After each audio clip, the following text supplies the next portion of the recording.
real quick.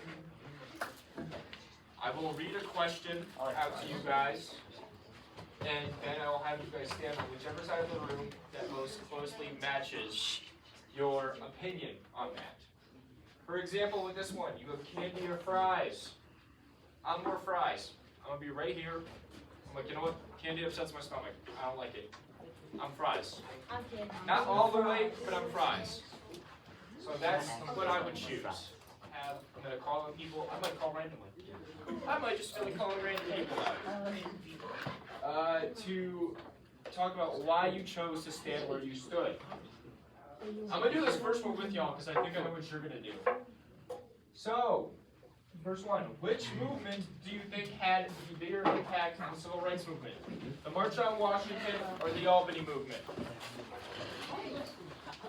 Okay, so I'll start with the March on Washington side. Who wants to say why they believe that side had a bigger impact? Pick random person. Kayla. It's not a, Guys. Okay, Kayla, go.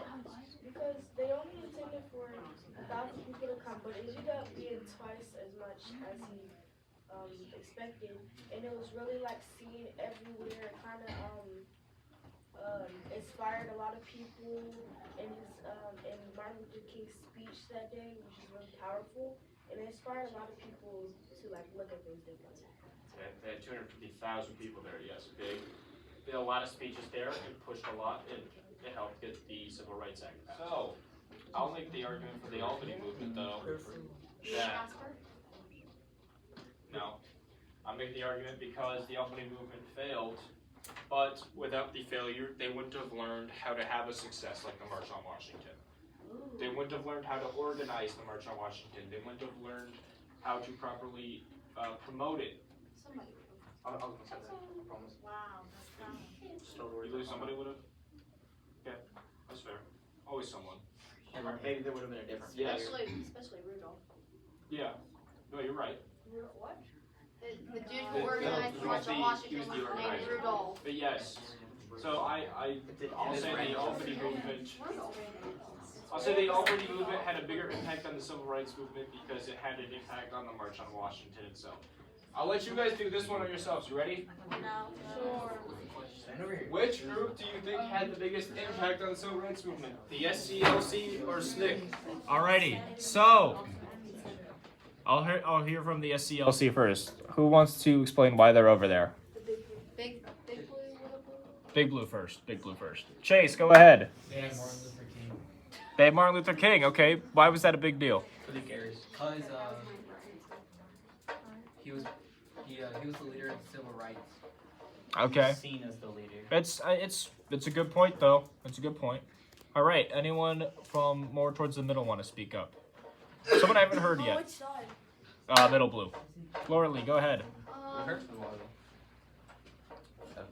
The CLC, I think the CLC was very helpful because he's distracting.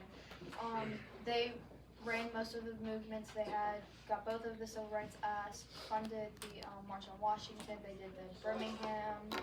They did, I don't even know what else. But they also lasted way longer than SNCC. SNCC only lasted 10 years. So we've had an impact for over 60. They've only had 10 years of impact. Okay. Yeah. All right, Kayla, you want to do the big green Yeah. for SNCC? I think because I think just because of the fact that they were college students, like they were like students, like kids, probably like 18, 19 through 20 and all that. Like they were kids, even though they were young, they still knew how bad they were being treated, and they still knew that they didn't deserve to be treated like that. And I feel like if you have younger people telling you like this is not right, it's like everybody is trying to tell them that the segregation wasn't bad, and like and they did like sit-ins and stuff like that. But I think like just because they were like students and they still knew, even if they weren't like old, they still knew that what was going on wasn't right. Okay, so they had that youthful, kind of youthful energy. Youth can be marketable too. Anyone in the small green want to say anything? Go ahead, Shopping. I said SNCC because it had an impact in colleges. They had the sit-ins, freedom riders, and they also helped out with the Albany movement. Okay, so they had that civil disobedience. Maybe like go home and run. All right, which event do you think had the most impact on the civil rights movement? Brown v. Board of Education or the Civil Rights Act of 1964? Brown v. Board. We'll see. We will see. It's Brown.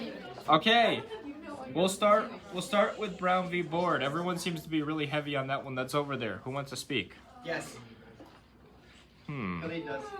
He said he's gonna say what I said. Yeah, Khalid, say it. Khalid, do you want to go? I guess not.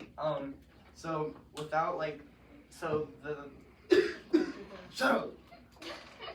So the Civil Rights Act actually, so that's like more of the ending of the civil rights movement, and the Brown v. Board of Education was like, it's what started to take off, and it started integration and it started movements. Because some people were against it, while most people were like with it, and people that were with it started to speak out towards the people that were against it, and that just kind of started the whole. Carter, you want to go? Yeah. Go ahead, Carter. I'm not over here. I said the Civil Rights Act of Guys. 1964 because it like